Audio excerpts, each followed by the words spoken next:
नमस्कार दोस्तों, स्वागत है जस्टिस तक चैनल में एक बार पुनः। इस समय कोरोना वापस दखलंदाजी दे रहा था, इसलिए कोर्ट और माननीय ट्रिब्यूनल्स में फिर वही वीडियो कॉन्फ्रेंसिंग के जरिए आर्ग्यूमेंट्स, हालांकि अब फिजिकल हियरिंग शायद शुरू हो जाएंगी माननीय ट्रिब्यूनल्स में भी। एनीवे, कई अभ्यर्थी एंटिटी के बारे में हम थोड़ा सा अभी बाद में बताएंगे, उसमें अभी 19 तारीख डेट है, लेकिन हम लास्ट में कुछ वक्तव्य आपको देंगे। अभी कुछ अभ्यर्थी जो यूपीएससी एस्पिरेंट्स हैं सिविल सर्विसेज के और जो जुडिशियल सर्विसेज के एग्जामिनेशंस देना चाहते हैं, उनके बारे में हम थोड़ा सा टिप्स देते हैं, क्योंकि ये दोनों ही अभी एडवर्टाइज हो चुकी हैं। UPSC Union Public Service Commission के द्वारा Indian civil service examination 2021 prelims जो 27 जून को होने वाली है, उसका नोटिफिकेशन मित्रों जारी हो चुका है और उसमें अभी 712 सीटें टोटल सिविल सर्विसेज की हैं और 110 सीटें जो हैं वो उसमें इंडियन जो फॉरेस्ट सर्विस एग्जामिनेशन है उसकी हैं। दोनों की कंबाइंड एग्जामिनेशन होती है, आपकी जानकारी के लिए। प्रीलिम्स दोनों कंबाइंड होती है, उसके बाद में मेन एग्जाम्स दोनों की सेपरेट हो जाती हैं। तो 712 सीटें हैं मित्रों। 712 सीटें जो हैं वो पिछले 2-3 साल के कंपेरेटिवली कम हैं, लेकिन फिर भी जो हम लोग एग्जाम दिया करते थे 90s के ज़माने में, उस रेशो के लगभग बराबर हैं। इसलिए बहुत ज़्यादा निराशाजनक सीटें भी नहीं है, इसलिए आप मेहनत करिए। और इसका 15 गुना जो है प्रीलिम्स में पास किया जाता है, उसके बाद में जो टोटल वैकेंसीज होती हैं उसका जस्ट डबल यानी 712 हैं, तो ये मान लीजिए कि 1500-1600 के आसपास मेन एग्जामिनेशन में कैंडिडेट को पास किया जाएगा। तो इसमें मित्रों 2 पेपर्स होते हैं, ध्यान रखिएगा।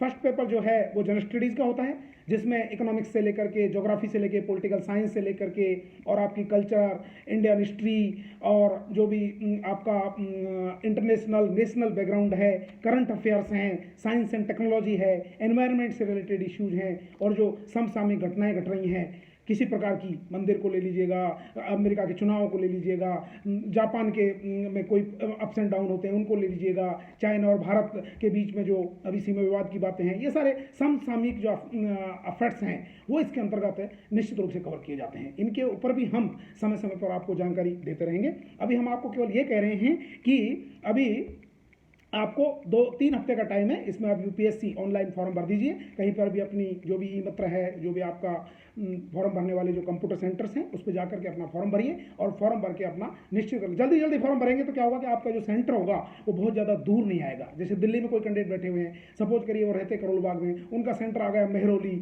द्वारका, तो बहुत लंबा पड़ जाता है। इसी प्रकार से जयपुर में कोई कैंडिडेट बैठा हुआ है, यदि आप अभी फॉर्म भर दोगे तो आपका कॉमर्स कॉलेज आ जाएगा, एग्जामिनेशन हॉल आ जाएगा, महारानी कॉलेज आ जाएगा, अदरवाइज तो आपका कुकुस तक सेंटर आएगा, इधर आएगा जो है आपका मेहरानगढ़ फोर्ट की तरफ सेंटर आ जाएगा। इसलिए मेहरबानी करके आप जल्दी से जल्दी अपना फॉर्म भर दीजिएगा। दूसरी वैकेंसी जिसके बारे में कई कैंडिडेट्स हमसे जानकारी प्राप्त करना चाहते हैं वो मित्रों है राजस्थान जुडिशियल सर्विस एग्जामिनेशन। आजकल ये एग्जाम हाईकोर्ट राजस्थान उच्च न्यायालय, माननीय राजस्थान उच्च न्यायालय लेता है, पहले आरपीएससी लिया करती थी। अभी मित्रों इसमें थोड़ी सी पिछले साल की बजाय एक निराशाजनक स्थिति है कि सीटों की संख्या जो थी लास्ट टाइम पर 93 वैकेंसीज निकली थी, लेकिन अभी जो 2021 की एग्जामिनेशन हो रही है उसमें मात्र मित्रों 31 वैकेंसीज हैं, जिसमें आपका डायरेक्ट जो जुडिशियल मजिस्ट्रेट है उसके ऊपर आपका सिलेक्शन होता है। लेकिन कोई बात नहीं, ये मान के चलिए कि पॉजिटिव हमको रहना है और हमें 31 वैकेंसी निकले चाहे 3100 निकले, हमें फर्क क्या पड़ने वाला है, हमें केवल एक ही सीट चाहिए। I want only one seat. इसलिए आप अपने आप को मजबूत बनाइए और एक सीट के लिए आप संघर्ष करिए, क्योंकि आपको तो एक ही सीट चाहिए, वैकेंसी से फर्क क्या पड़ता है। और ये मान के चलिए कि हो सकता है उस एक सीट के दावेदार आप ही हों, इसलिए चाहे वो महिला अभ्यर्थी हैं चाहे वो पुरुष अभ्यर्थी हैं, राजस्थान जुडिशियल सर्विसेज के एग्जामिनेशन की जो तैयारी कर रहे हैं, जो लॉ ग्रेजुएट हैं, इसके लिए सबसे मेन क्वालिफिकेशन है लॉ ग्रेजुएट होना। यूपीएससी में इस तरह की कोई बाध्यता नहीं है, वहाँ पर केवल आपको ग्रेजुएट होना जरूरी है, लेकिन यहाँ पर आपको लॉ ग्रेजुएट होना जरूरी है किसी भी रिकॉग्नाइज यूनिवर्सिटी से।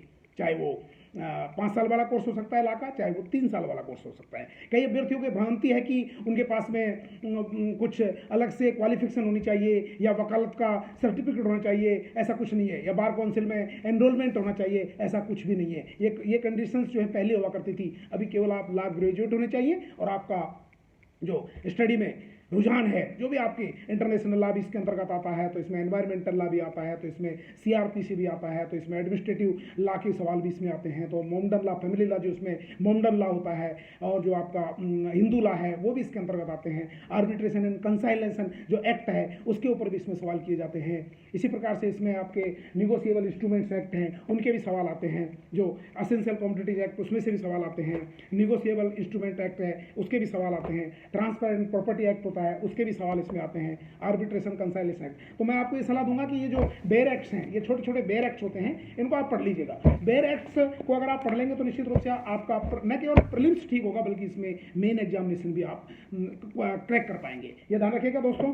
लॉ के लिए जो एस्पिरेंट्स हैं, आरजीएस के जो एस्पिरेंट्स हैं, उनको भी आजकल प्रीलिम्स पास करना पड़ता है और प्रीलिम्स पास करने के बाद में फिर मेन एग्जामिनेशन होता है। ध्यान रखना दोस्तों। इसलिए प्रीलिम्स में आपका एक कट ऑफ निर्धारित होता है। वो कट ऑफ कितने कैंडिडेट्स हैं और कितने मेरिट जा रही है उसके ऊपर डिपेंड करता है, लेकिन प्रीलिम्स होता है। और दोस्तों प्रीलिम्स में नेगेटिव मार्क होते हैं, ये ध्यान रखिएगा। इसलिए आपकी स्टडी जो है वो बहुत ही ठोस होनी चाहिए, बहुत ही मजबूत होनी चाहिए। इसके लिए आप एनालिटिकल स्टडी करिए। और यूपीएससी की जो एग्जामिनेशन है, सिविल सर्विस एग्जामिनेशन, उसमें भी मित्रों जो है नेगेटिव मार्किंग होता है। उसका सेकंड पेपर के बारे में हम बताना भूल गए थे दोस्तों। सेकंड पेपर और होता है, फर्स्ट पेपर की बात तो हम कर चुके हैं जो क्वालिफाइंग नहीं होता है, लेकिन सेकंड पेपर जो है क्वालिफाइंग होता है। फर्स्ट पेपर जो होता है, जो जनरल स्टडीज का होता है, उसके आधार पर आपकी मेरिट बनती है, उसके आधार पर आपकी छटनी हो जाती है। और इसी प्रकार से जो सेकंड पेपर होता है वो केवल आपका जो मेंटल एबिलिटी है, जिसको हम कहते हैं सी सेट कहते हैं उसको, अब आपकी मेंटल एबिलिटी को की परख की जाती है। उसमें इंग्लिश के सवाल होते हैं, कुछ पैराग्राफ्स होते हैं, उसमें कुछ मैथमेटिक्स के सवाल आ जाते हैं। जो मैथमेटिक्स वाले स्टूडेंट्स होते हैं वो उसको कवर कर लेते हैं। और जो मेंटल एबिलिटी जिनकी बहुत मजबूत है और इंग्लिश जिनकी कमजोर है, वो मेंटल एबिलिटी के बेस पर उसको निकाल लेते हैं। तो 100 में से केवल 33 मार्क्स आपको लाने पड़ते हैं उसमें। लेकिन 33 मार्क्स अगर आपने नहीं प्राप्त किए तो आपका जो फर्स्ट पेपर है, जिसके आधार पर आपकी मेरिट तय होनी है, जिसके आधार पर आपको मेन एग्जामिनेशन में जो आपकी प्रविष्टि होनी है, वो तब तक नहीं हो सकती जब तक आप जो है सेकंड पेपर को क्वालिफाई नहीं कर जाते हैं। क्वालिफाई केवल चाहे वो एसटी एससी है, चाहे जनरल कैंडिडेट, चाहे ओबीसी है, उसके लिए सबके लिए 33% मार्क्स लाना अनिवार्य है। यानी कि आपका नेगेटिव मार्किंग उसमें भी ध्यान रखना, लेकिन 33% मार्क्स जो है वो नॉर्मली जब आप थोड़ी बहुत मेहनत करते हैं तो उसमें आ जाते हैं। इंग्लिश में जो लोग कमजोर हैं वो कंटिन्यू पैसेज सॉल्व करें, एक इंग्लिश का न्यूज़पेपर डेली पढ़ें। यदि आपको उसका प्रोनाउंसिएशन ठीक तरीके से नहीं हो रहा है तो आप पेपर को उठा लीजिए और पेपर को पढ़ना शुरू कर दीजिएगा। जैसे केवल सिंपली पढ़िएगा, दैट्स ऑल।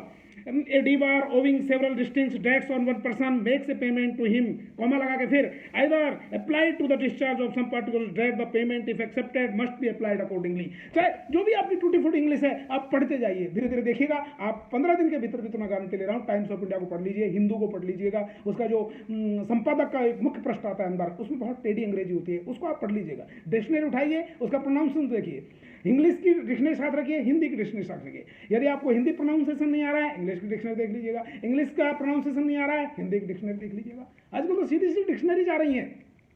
इसलिए मित्रों आप मेहनत करिए, हम आपके साथ हैं। जोरदार मेहनत करिए, फॉर्म भरिए और अपने हौसले बुलंद रखिएगा। एनटीटी के अभ्यर्थी ऐसा मत समझिए कि हम केवल जो है प्राइमरी टीचर ही बन सकते हैं। आप वो हैं जो आईएएस पास कर सकते हैं, ठीक है। एलएलबी के लिए डिग्री के लिए आपको आरजीएस के लिए एलएलबी की डिग्री चाहिए, वो फॉरगेट इट, नो प्रॉब्लम। लेकिन सिविल सर्विस के लिए आप एस्पिरेंट हैं, टीचर लोग ही तो आगे बढ़ते हैं। डॉक्टर राजेंद्र प्रसाद तो टीचर थे, राष्ट्रपति बन गए। तो आप ये मत समझिए कि हम तो केवल प्राइमरी टीचर की योग्यता रखते हैं, नो। आप ही वो कैंडिडेट हैं, आप ही वो जो बहादुर हैं, जो आईएएस बनते हैं, जो आरएस बनते हैं, जो यूपीपीसीएस एमपीपीसीएस वगैरह में पास होते हैं, सफल होते हैं। इसलिए हौसला बुलंद रखिए। आप सभी एनटीटी के जो अभ्यर्थी हैं, प्री प्राइमरी टीचर्स के जो भाई बहन हैं, जो हमसे रात दिन कॉन्टैक्ट में रहते हैं, रीट के अभ्यर्थी हैं, नीट के अभ्यर्थी हैं, सब के सब जो हैं सिविल सर्विस के एग्जाम दीजिएगा, बहुत आसान है। मैं तो कहता हूँ, मैंने खुद सिविल सर्विस के एग्जाम पास की हुई है 1992 में। मैं 29 साल तक जो है एडमिनिस्ट्रेटिव सर्विसेज में रहा हूँ।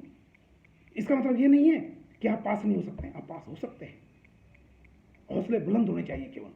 जहाँ तक आपकी इस परीक्षा की बात है, 19 तारीख को मित्रों हम समझते हैं फैसला हो जाएगा, क्योंकि माननीय जो न्यायालय है बहुत ही स्ट्रॉन्ग ऑब्जर्वेशंस दे दिए हैं। आप सभी ने पढ़ लिया होगा। यानी कि एनसीटी को ये कहा है कि या तो आप जो है जवाब फाइल कर दीजिएगा, अदरवाइज तो आपके ऊपर फाइन लगेगी और फाइन के लिए आप रेडी रहिएगा। तो मैं नहीं समझता कि कोई फाइन लगवाना चाहेगा अपने ऊपर। निश्चित रूप से जो है जवाब आ जाएगा और मैं समझता हूँ 19 तारीख को इसमें फैसला हो जाएगा। इसलिए हिम्मत मत हारिए, चिंता न करिए। और चूँकि आपकी जो मान्यता प्राप्त रिकॉग्नाइज बॉडी है जिसको कहते हैं हम अध्यापक शिक्षा राष्ट्रीय परिषद NCTE ने मान्यता प्रदान कर रखी है। विभिन्न स्टेट्स का जो मुद्दा है वो टोटली खत्म हो चुका है। जम्मू कश्मीर वाले भी उसी प्रकार से एलिजिबल हैं, जैसे वेस्ट बंगाल के हैं, जैसे जयपुर के हैं, जैसे मध्य प्रदेश के हैं, जैसे दिल्ली के हैं। केवल क्वेश्चन केवल यही है कि 2 वर्षीय डिप्लोमा, 2 वर्षीय पाठ्यक्रम और वो NCTE से मान्यता प्राप्त। तो मैं समझता हूँ कि आपका भविष्य उज्ज्वल है, आपकी जीत होगी, आगे ईश्वर की मर्जी। Have a nice day. हमारे चैनल को सब्सक्राइब करिए, लाइक करिए, ताकि जानकारी सभी तक पहुँच सके और सभी का हौसला बुलंद रहे। हो निहार बिरवान के होत चीखने पात। इसलिए कोई चिंता मत करिएगा, अपने आप को संबल बनाए रखिए, अपने आप को पॉजिटिव रखिए एंड बी ऑलवेज हैप्पी। यदि हैप्पी रहेंगे, एनर्जेटिक रहेंगे, और एनर्जेटिक रहेंगे तो मेंटली और फिजिकली फिट रहेंगे, और जब मेंटली और फिजिकली फिट रहेंगे तो फिर आपका जो लक्ष्य है उसको भेदना कोई कठिन कार्य नहीं है। Have a nice day. Thank you very much.